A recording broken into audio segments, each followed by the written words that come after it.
Então, atelectasia, derrame pleural, nódulo e massa.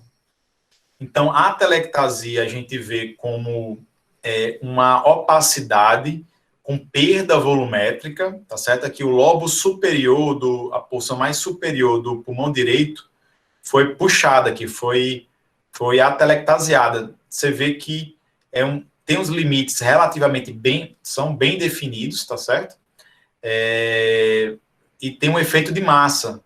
Aqui é bem sutil neste caso, mas a gente vê, neste caso aqui, um leve desvio da traqueia aqui para o mesmo lado aqui. É claro que eu dei uma forçada aqui, mas ela tem esse efeito as lesões de atelectasia tem esse efeito de puxar as imagens, as estruturas adjacentes. Por exemplo, o mediastino, no caso a traqueia, às vezes o coração, a atelectasia é tão grande que puxa o coração. Às vezes é todo o mediastino, fica meio que, nós temos uma atelectasia aqui grande, todo o mediastino, até o coração vem para esse lado, entendeu?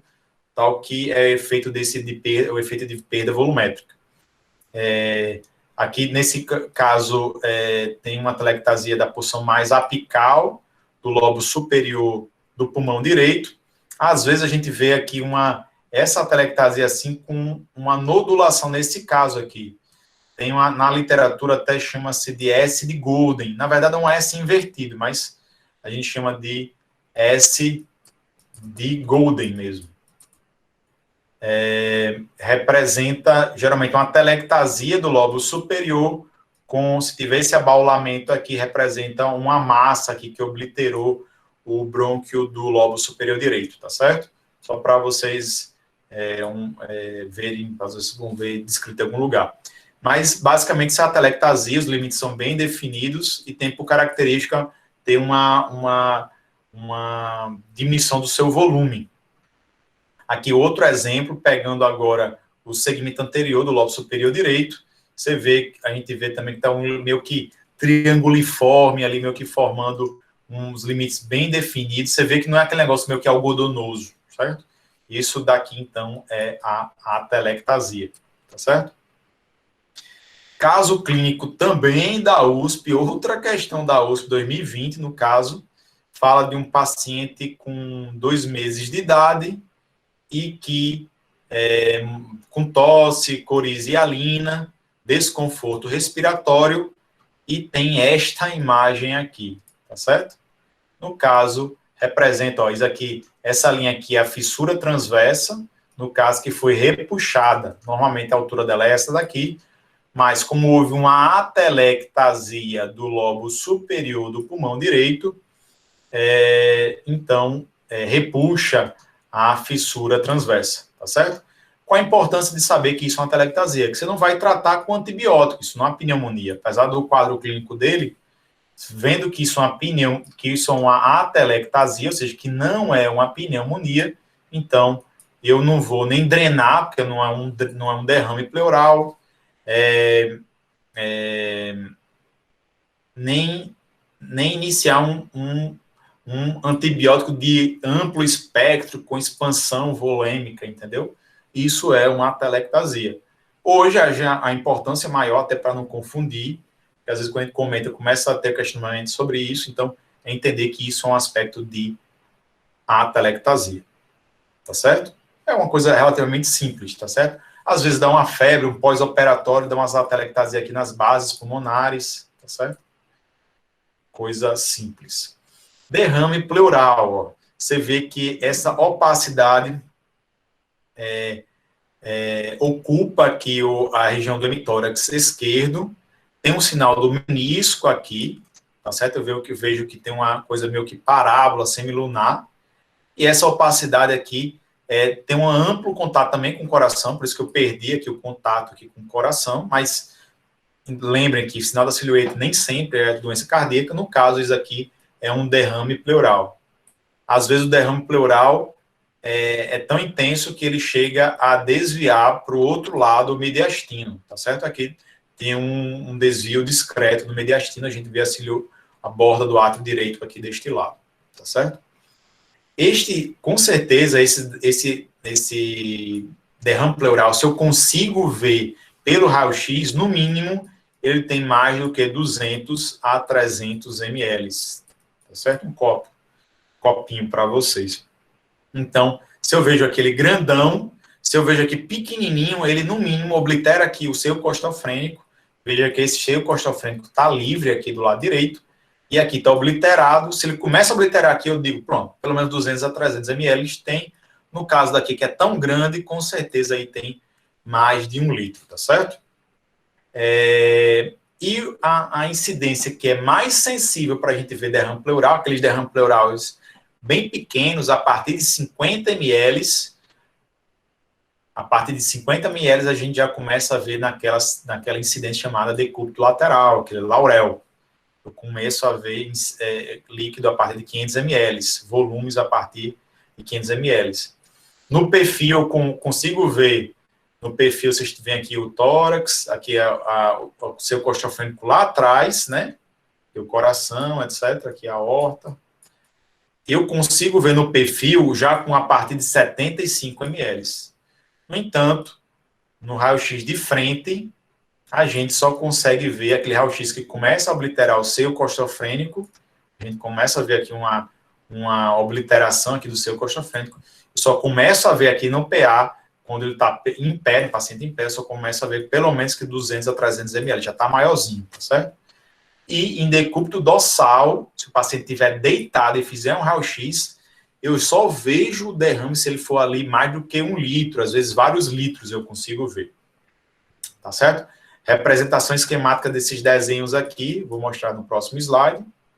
Aqui, ó, obliterou o seu costofrênico direito, deveria estar aqui, ele está obliterado com o sinal da silhueta, uns 200 a 300 ml. Aqui já várias, um sinal da silhueta bem mais marcado, então já tem pelo menos 2 litros aqui, e ocupou todo o pulmão, aqui já está uns 5 litros aí de líquido. Outro exemplo de derrame pleural, ó, obliterou o seu costofrênico e formou o sinal da silhueta. Outro exemplo aqui, mas gerou mais dúvida, não tem aquele sinal da silhueta clássico, então me gerou mais dúvida, será que é um derrame? Não sei, faço o quê?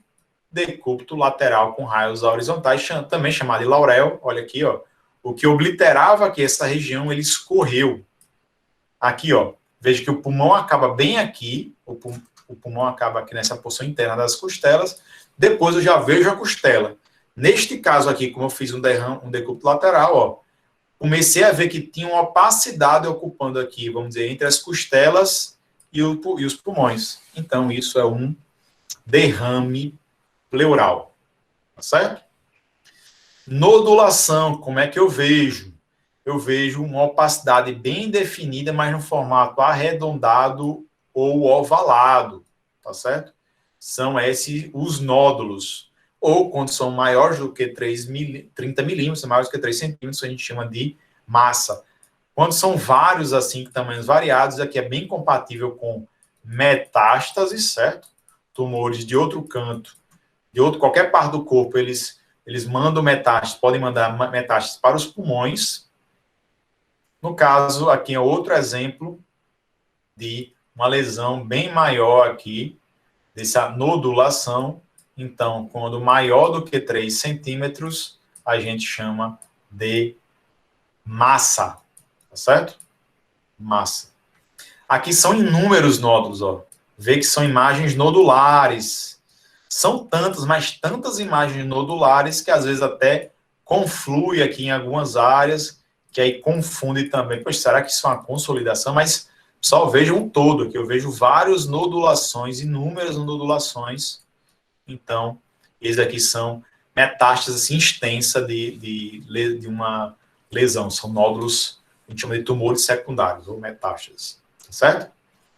Critérios para o nódulo pulmonar ser dito benigno.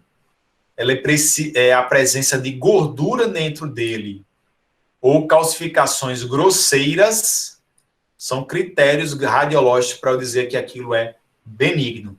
O que é uma calcificação grosseira? É aquelas calcificações que não são finas, certo? Ou puntiformes, de forma de ponto. Finas e puntiformes é a diferença de grosseiras. calcificações maiores, grosseiras, tá certo? Então, tem calcificações grosseiras, é mais, ou gordura naquele nódulo, às vezes os dois, então é mais critério para benignidade, para ser aquele nódulo não ser um câncer, tá certo?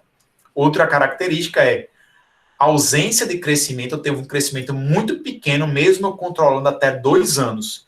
Passo 2 anos ali controlando, vendo aquele nódulo e não cresceu quase nada, aquilo é benigno, tá certo? Critérios de benignidade. Aqui um exemplo de um nódulo benigno, um amartoma, certo? Que eu vejo um nódulo, ele é sólido. Eita, poxa, será que é um câncer? Não, mas olha aqui, ó, tem calcificações grosseiras, que são grossas, maiores, não são pontiformes nem lineares, e aí já é mais difícil de ver, eu precisaria de um ROI ali, colocar medir a densidade dessas regiões, mas tem pontos de gordura aqui. Então eu digo, 100% de chance de benignidade. Amigo, vá para casa, você não precisa nem mais voltar aqui, viu? É benigno isso que você tem. O cara morre de medo, mas é um nódulo benigno. Outro tipo de nódulo benigno é o granuloma calcificado. Esta imagem representa um granuloma calcificado, ou que é 100% calcificado. Não é que é um nódulo que tem calcificação, não, aqui no meio. É um nódulo que é totalmente calcificado. Ele é todo brancão aqui, ó. É tão calcificado, tão denso, que eu consigo até ver no raio-x. Mesmo ele sendo pequenininho, eu consigo ver no raio-x. Então, isso é um granuloma calcificado, 100% de benignidade. O pessoal tem isso, morre de medo, etc. Chega, pergunta para a gente, mas não, isso é comum. Vou até colocar assim, fazer uma observação aqui para vocês, porque isso às vezes também a gente vê isso na prática também, acontece semanalmente, a gente pega caso, quase que diariamente, às vezes a gente vê quando um nódulo, um granuloma está calcificado, e a gente vê que no mediastino também tem uma calcificação. Então, tem a calcificação no pulmão e a calcificação no mediastino, mais especificamente nos íleos, que é onde tem os linfonodos que ficaram calcificados. A isso a gente chama de complexo, tem um epônimozinho, um complexo de Rank. Então, é quando o granuloma pulmonar está calcificado e o linfonodo ipsilateral também está calcificado. A gente chama disso de complexo de Rank. Antes, já na fase... Isso aqui uma fase da tuberculose pulmonar, certo? No início, a gente tem o que a gente chama de nódulo de Ghon, ou complexo de Ghon também. É quando eu vejo um granuloma não calcificado, vamos supor que esse nódulo aqui não fosse calcificado, e tivesse uma linfonodopatia, um linfonodo doente aqui. Isso, quando tem os dois aqui, é na fase inicial, aqui principalmente em crianças, que dá mais adenopatias, de uma tuberculose, então é um complexo de Ghon, ou nódulo de Ghon, são epônimos que você pode escutar falar, e quando os dois se calcificam, às vezes depois de meses ou anos, você paciente já adulto, já nem se lembra mais, rapaz, eu nem sabia que eu tinha tido tuberculose, ou que eu tive exposição ao bacilo de Koch, bacilo da tuberculose, mas eu vejo calcificação aqui, calcificação no hilo, então eu chamo de complexo de Rank. Só uma observaçãozinha, um adicionalzinho para vocês. Então, isso é um nódulo benigno, assim como esse nódulo aqui que tem calcificações grosseiras e tem gordura, nódulos benignos, tá certo? Já este outro nódulo aqui pulmonar, que eu vou mostrar mais adiante aqui nessa imagem, tem outras características. Elas têm uma dimensão maior do que 0,8 centímetros, às vezes chegam a ser massas, né? No caso, massa, a chance de ser malignidade é muito grande, né? Mas eu estou falando de nódulo pulmonar, então, de 0,8 até 3 centímetros, certo? Os contornos são espiculados e irregulares, capta contraste, principalmente acima de 15 unidades Hounsfield, tá certo? O tempo de duplicação é rápido, ele chega a dobrar de tamanho ali em média em 18 meses. Ou seja, passou um ano, 18 meses, ele duplicou de tamanho, então a chance de ser maligno é muito alta. Mas se em 18 meses, um ano e meio ali, não cresceu nada, cresceu zero, então, principalmente quando chega a 2 anos, né, obviamente, como eu falei nos critérios anteriores, também é um critério de benignidade, tá certo? Além dessas 4 aqui características radiológicas, tem 2 características clínicas muito importantes. Tabagismo, principalmente quando são maior ou igual a 30 maços ano, ou idade, já a partir dos 35 anos já tem um aumento de chance daquele nódulo ser maligno, tá certo? É claro que quanto maior a idade, quanto maior maços anos, aumenta, quanto maior dimensões, isso, quanto maior há uma maior chance de malignidade. Exceto essa duplicação, tá certo? Eu vou ressaltar aqui, exceto isso aqui. Quanto mais, se a duplicação for extremamente rápida, por exemplo, duplicar em dias, em uma semana, está aqui uma imagem aqui, meu noduliforme, que em 7 dias, em uma semana, duplicou, isso não é um tumor maligno, tá certo? Isso é pode ser, por exemplo, uma infecção, beleza? Só voltando aqui. Opa, beleza. Então, esses são os critérios de malignidade. Neste caso, a gente vê um nódulo espiculado. Espiculados são essas imagens aqui que lembram espículas. São irregulares, tá certo? Então, aumenta muito a chance de malignidade. Outra coisa ainda, essa nodulação é grande, tá certo? Então, isso é muito, a chance é muito alta de ser tumor. Provavelmente vai precisar de uma biópsia. Vou ter que tirar um pedaço dessa imagem para estudar no microscópio, certo? Questão aqui, 2017, de São Julião, Mato Grosso, aqui do Sul. Nódulos pulmonares solitários são definidos radiologicamente como lesões intrapulmonares menores do que 3 centímetros, ou como a maioria da literatura fala que é até 3 centímetros, certo? Não associados a outras normalidades, nódulos solitários, tá certo? Nódulos que são sozinhos, então não são associados a outras anormalidades. São dados epidemiológicos e ou radiológicos relacionados a baixo risco em relação aos nódulos. Diâmetro de 2 centímetros é baixo risco? Eu acho que não, está maior do que 0,8 centímetros, então não é baixo risco. Idoso é baixo risco? Não, desculpa, não é baixo risco, porque é acima de 35 anos. Tabagista, se abandonou há mais de 5 anos, não importa. Tabagista, então, aumento do risco. Bordas lisas, sim, é um critério de baixo risco. Se lembre que na radiografia ou na tomografia, o que caracteriza o câncer são nódulos com espículas, certo? Com nódulos com bordas irregulares. Se ele não é espiculado, ele é liso, certo? Então, isso daqui é um critério de não malignidade, então de menor risco, pelo menos em relação aos outros, de malignidade, certo? Tem o menor risco de malignidade, então, consequentemente, é um critério de baixo risco. Beleza? Bordas lisas. Outra questão aqui, ó. Nódulo pulmonar solitário, ou seja, só vê no pulmão, tá tudo normal, exceto por um nódulo.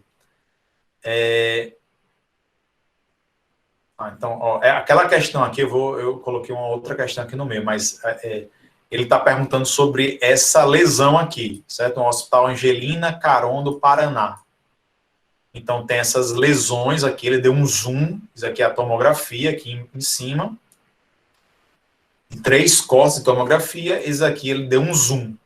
Olha que ele aqui é meio irregular, tá certo? Esse daqui mais ou menos meio centímetro. Eu sei que isso aqui já é com certeza maior, muito provavelmente maior que 1 centímetro. Então, é uma chance ali de ser uma tumor já é maior, tá certo? Vamos lá para as perguntas. O nódulo demonstrado tem características de malignidade? Sim, tá certo? Aí já começa a ter outras características aqui que a gente viu. Essa daqui a gente não viu, tá certo? Nessa aula de radiologia, vocês vão ver em pneu, essa a gente viu. Se este nódulo dobrar de tamanho em menos de 7 dias, ou em mais de 1 ano e meio, tem mais chance de ser maligno. Vou pensar aqui de novo. Esse nódulo dobrou de tamanho em muito curto tempo, ou em mais do que 1 ano, mais que 1 ano, 1 ano e meio, ele tem mais chance de ser maligno, principalmente se ele dobrar em menos de 7 dias, ele não tem a chance de ser maligno, tá certo? Ele dobrou muito rápido, então, muito provavelmente ali é até uma infecção, entendeu? Porque ele dobrou tão rápido em um tumor, mesmo que muito agressivo, ele não dobra assim em poucos dias, ele demora semanas, às vezes meses para dobrar de tamanho, tá certo? Então, neste caso aqui, é outra pergunta que ele colocou assim, a fibroscopia com lavado broncoalveolar é o exame de escolha para o diagnóstico? Isso aqui, na verdade, está errada porque é uma lesão só periférica. No caso, como é uma lesão periférica, aqui a borda aqui da periferia do pulmão, então é melhor que eu faça uma biópsia, não um lavado broncoalveolar, tá certo? Isso é um detalhe aqui que não caberia muito aqui na aula de radiografia, tá certo? Mas geralmente essas questões, ela tem um contexto, tá todo um contexto clínico ali para você se situar, beleza? Voltando só essa questão da USP 2021, ó, USP 2021, agora, pouco tempo atrás, paciente idoso, maior do que 35 anos, tá certo? Queixa de tosse crônica, meio inespecífico. O quadro iniciou há 1 ano, ou seja, uma coisa meio que arrastada, certo? Realizou tomografia de tórax com parte da investigação diagnóstica. Ou seja, há 1 ano atrás, há 1 ano atrás, fez uma tomografia de tórax, aí tinha essa imagenzinha aqui, ó. Que às vezes a gente não poderia achar, mas eu vendo nessa imagem que é atual, eu sei que essa imagem, então vou para essa mesma região 1 ano atrás e encontro isso daqui, tá certo? Principalmente para quem é menos experiente, pode ter dificuldade de achar nessa primeira imagem. Nega antecedentes mórbidos relevantes, o exame clínico é normal. Realizou uma tomografia há 15 dias, ou seja, é atual, vamos dizer assim. Há 15 dias mostrou essa imagem. Então, essa imagem dobrou de tamanho em cerca de 1 ano. Tá certo? Se fosse benigno, em 2 anos eu não esperaria dobrar. Então, provavelmente não é benigno. Poxa, será que não é infecção, isso aí, alguma coisa infecciosa? Mas, poxa, tá há 1 ano com essa mesma imagem, 1 ano, a infecção dura dias, sei lá, semanas, certo? Vai durar um nódulo que dura uma nodulação, imagem noduliforme que dura 1 ano ali, até dobra de tamanho, mais que dobra, assim, tem um crescimento significativo. Se você começar a reparar, meio que está especulando aqui, ó, meio que um espículo aqui, então está ficando meio que irregular. Então, qual a conduta neste caso? Então, isso daí provavelmente é um câncer, tá certo? É um tumor maligno. Neste caso, a principal conduta é biópsia. Veja que várias questões aqui que a gente já está vendo, é que ele não quer saber se é um câncer ou se é uma pneumonia, não. Ele já está querendo saber além. Qual a conduta que você vai tomar aí. Tá certo? Então, a resposta certa aqui, biópsia, porque queria saber, no caso, lembra mais um câncer. Tá certo? Situações especiais aqui para finalizar a parte de opacidade. Já está estourando aqui o tempo, mas a segunda parte é bem mais tranquila da gente avaliar. A parte de lesões radiolucentes é bem mais rápida, certo, pessoal?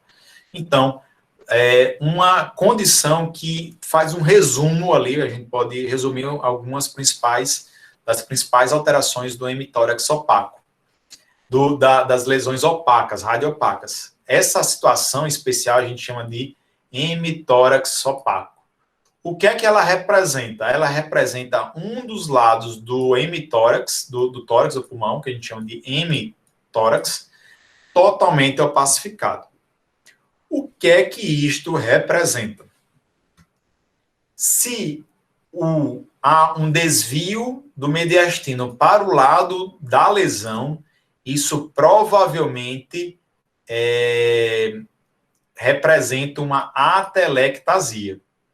Se, no entanto, há um desvio do mediastino para o outro lado da lesão, para o lado oposto, isso representa alguma coisa que está tendo um efeito de massa. Então, é ou um derrame pleural ou uma massa. No caso, se o mediastino continua centrado, o que é raro de acontecer, é uma extensa consolidação. Tá certo? É claro que às vezes está centrado e pode ser que seja um derrame pleural de um lado e uma atelectasia do outro, que meio que se equilibrou. Então, o centrado também pode ser que seja um equilíbrio entre um derrame pleural e uma atelectasia. Exemplos, professor, exemplos que eu não estou meio que entendendo isso, não. Vamos lá ver. Como é que a gente vê? Aqui, à esquerda de vocês, a gente vê um raio-x normal à esquerda. Aqui em B, uma situação de hemitórax opaco. O que acontece nesta imagem? Veja aqui que o mediastino está desviado, o hemitórax aqui é desse lado direito do paciente, né? E o mediastino está desviado para o outro lado.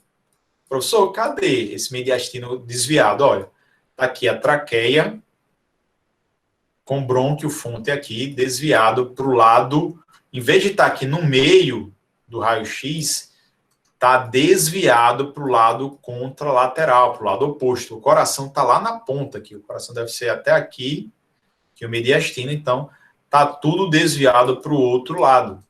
Então, esse daqui representa uma atelectasia. Esta imagem aqui representa atelectasia, derrame pleural, massa ou consolidação. No caso, um derrame pleural ou massa, tá certo? É um efeito expansivo. Vou mostrar outro exemplo, tá certo? Esse daqui, ó, veja que é um hemitórax opaco do lado esquerdo do paciente, que é o normal, só para a gente tomar como base. Aqui em B é o patológico. A gente vê uma situação chamada hemitórax opaco, mas que eu não vejo o mediastino desviando para cá, não, pessoal. O mediastino está desviado para cá. É tal que eu nem consigo ver a borda do átrio direito aqui. Além do mais, olha a traqueia. Ó. A traqueia está aqui. Ó. A traqueia está desviada tendendo o desvio aqui para o mesmo lado do hemitórax opaco. Se o desvio é para o mesmo lado, então a gente tem uma atelectasia, certo? Neste outro caso aqui, que foi o primeiro que eu mostrei para vocês, também está a atelectasia. Raio-X, a imagem, de forma geral, requer força de vontade e imaginação, bem maior do que o normal, viu? Mas, assim, basicamente a gente vê que vocês conseguem ver aqui uma traqueia aqui no meio, com os brônquios fontes, meio que forçando a barra, né? Realmente é mais difícil, mas esse daqui claramente não, eu sei que claramente não está, esse daqui claramente está desviado para o lado contralateral, isso é uma derrame pleural ou massa. Já esse daqui, que é mais difícil, eu sei que eu não vejo desviado para o lado contralateral, isso aí consegue ver. Se está meio que centrado ou desviado para o mesmo lado, já é mais difícil. Importante ressaltar que essa borda daqui do átrio direito eu não consigo ver, certo? Então, se eu não consigo ver a borda do lado direito, isso é um critério mais objetivo, realmente, então isso quer dizer que está desviando para o mesmo lado. Não sei se vocês conseguem ver, até tem uma densidade aqui mais pronunciada, que a gente vê que meio que centralizado não está. Isso é meio que não sei se vocês conseguem ver isso, mas isso representa uma atelectasia. Beleza, pessoal? Então, abrindo novamente aí para questionamentos, quer que eu veja, mostre novamente alguma dessas imagens aí para vocês. Essa daqui é uma atelectasia, tá certo? Aqui, um derrame pleural ou massa, tá certo? Nessa daqui, que é um desvio contralateral, ressaltando que isso é hemitórax opaco, tá certo? Isso é uma condição especial que você tem que pensar nesses diagnósticos diferenciais. Lembrar das características do que é maligno, do que é benigno, tá certo? Que eram umas lesões que têm mais critérios de benignidade, calcificação, gordura, diferente daquelas lesões que têm mais critérios para malignidade, seja critérios radiológicos ou critérios clínicos, certo? Punção, você quando vai puncionar uma estrutura, você vai tirar células daquela estrutura. Vamos supor, aqui está um caroço na pele do paciente, aqui tem um braço do paciente aqui, com o antebraço, tem um caroço no paciente. Você pode tirar um pedaço dessa lesão, que a gente chama de biópsia, ou você pode puncionar, geralmente com uma agulha fina. Você insere aqui, vai ter uma seringa que vai ter uma pressão negativa aqui, que vai sugar, você vai puxar esse símbolo aqui, e vai sugar um pedaço dessas células aqui. Está aqui uma aberturinha aqui da seringa. Essas células aqui que vão estar próximas vão ser sugadas para essa região. Então, a gente tem uma punção. Certo?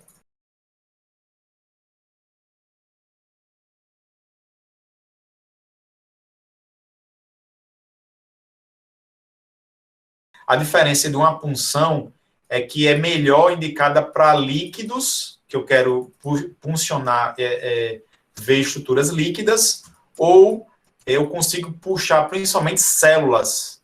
Se eu quero tirar um pedaço do tecido, ou seja, células com o intestício ali em volta, ou seja, eu quero ter uma noção otimizada ali da citoarquitetura daquela região, eu não preciso só puxar células, eu preciso puxar um pedaço daquele tecido. Você veja que na punção eu puxo mais células ou líquido, e na biópsia eu puxo o tecido, ou seja, o conjunto de células com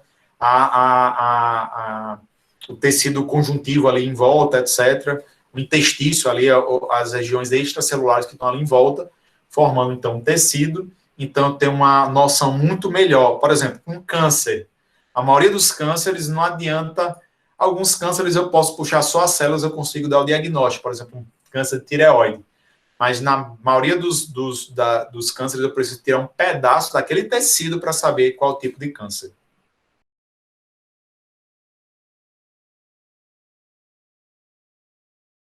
Não, eu posso fazer só uma biópsia que eu digo guiada. Eu coloco numa tomografia, por exemplo, esse caso aqui da questão da USP 2021, a conduta seria uma biópsia. Então, eu venho com a agulha aqui, pode ser uma agulha mais grossa aqui, venho guiada com a tomografia mesmo, às vezes dependendo da região, posso até guiar com ultrassom, por exemplo, uma ressonância. No caso, como é uma lesão de pulmão, eu tenho que guiar é melhor guiar com a tomografia. Eu coloco a agulha até aqui. Quando eu vi que a agulha chegou na lesão, eu aperto o botão aqui da biópsia core, do equipamento de biópsia. Ele vai lá, essa agulha que já está aqui dentro, faz assim, tira um pedaço dessa lesão e guarda aqui numa cápsulazinha. Aí eu só tiro aqui, tirei aqui e vou estudar no microscópio. Aí esse procedimento, aqui a gente chama de biópsia, e ao estudo da lesão do tecido, a gente chama de estudo histopatológico. Certo?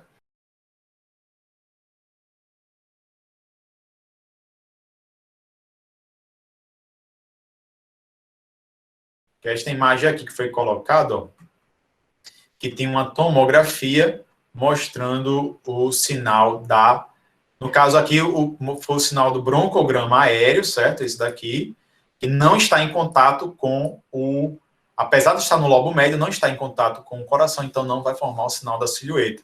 Mas tem essa outra imagem aqui, que não foi no lobo médio, foi na língula pulmonar, essa região aqui do pulmão, a gente chama de língula pulmonar, e a gente viu que tinha uma consolidação, e essa consolidação, ela tocava a borda do coração.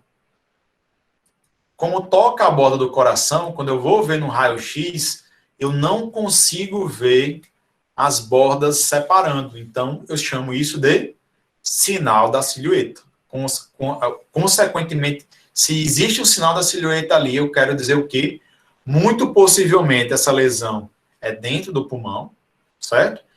Mas eu consigo afirmar, essa lesão tem contato com o coração. Porque não perdeu a silhueta, Ou seja, não formou o sinal da silhueta? Sim, então digo que está em contato com o pulmão, é tal que eu fiz a TC e confirmei isso. Então, o sinal da silhueta está presente realmente aqui, porque eu perdi o contorno do coração e confirmei aqui na tomografia. Há risco de pneumotórax quando eu vou fazer uma biópsia de pulmão? Sim, claro, com certeza. Quando a gente vai fazer biópsia de pulmão, eu vou colocar uma agulha no pulmão, tem risco de... Eu pego alguns alvéolos ali sãos, então tem risco de fazer um pneumotórax.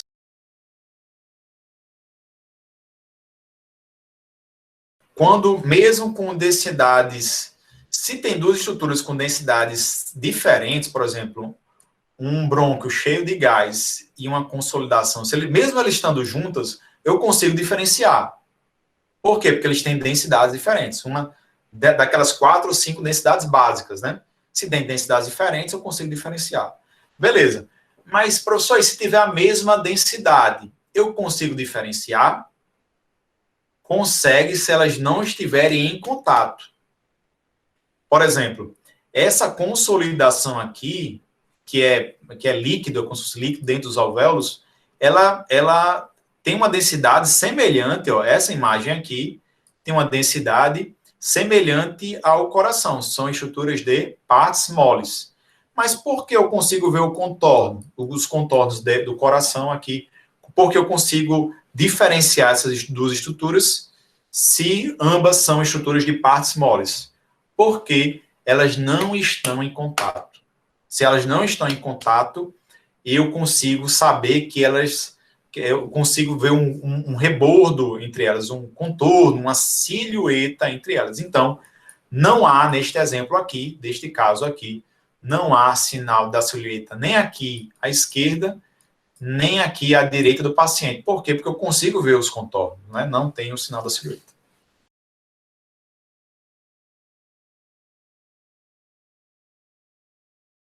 Não, no raio-x, naquele granuloma calcificado que eu dei o exemplo para vocês, né? Eu vi no raio-x, né? Eu vi um granuloma, é tal que o nódulo, se eu consigo ver um nódulo pequeno no raio-x, esse aqui é um raio-x lá da clínica, esse aqui. Se eu consigo ver... Ah, não, esse aqui é um desenho esquemático, essa tomografia que é lá da clínica. Se eu consigo ver um raio-x, um nódulo, então ele é calcificado. Esse aqui era um exemplo calcificado, poderia ser muito bem essa imagem, certo? Não é a mesma imagem, tá certo? É tal que, ó, nesse corte de tomografia, tá, o granuloma está no nível da crosta da aorta, ó, tá aqui a aorta aqui. Então, neste caso aqui no raio-x, eu veria mais ou menos nessa região aqui, se eu fosse ver isso aqui. Mas este é um raio-x que tem um nódulo calcificado, ó. Se esse nódulo deste tamanho, bem pequenininho, que tem meio centímetro mais ou menos, 4 milímetros, 5 milímetros, se não fosse calcificado, eu não veria no raio-x. Tá certo? Então, se eu conseguir ver no raio-x um nódulo tão pequeno desse, então, praticamente eu já fechei ali que é um nódulo calcificado e é benigno.